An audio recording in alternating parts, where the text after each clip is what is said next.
Magandang umaga, ngayon po ay araw ng Webes, August 21, 2025. Update po muli sa lagay ng panahon. Ayon sa pag-asa, pumasok na po sa loob ng ating Philippine Area of Responsibility ang binabantayang low pressure area. Sa ngayon, nasa medium chance ang posibilidad nitong maging bagyo. Intertropical Convergence Zone or ITCZ ang nakakaapekto ngayon sa Palawan at Mindanao. Easterlies naman sa eastern section ng Luzon at Visayas.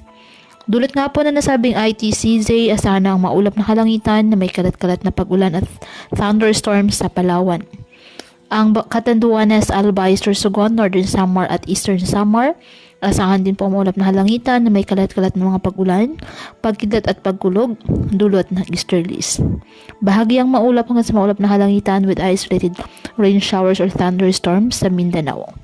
Ang Metro Manila at nalalabing bahagi ng ating bansa, asahan din po ang bagyang maulap hanggang sa maulap na halangitan with isolated rain showers or thunderstorms, dulot ng easterlies. Kaya pinapayuhan po ating mga kababayan na maging maingat at maging alerto at palaging pumuntabay sa iba pa nating weather updates at sa updates ng pag-asa hinggil sa lagay ng panahon.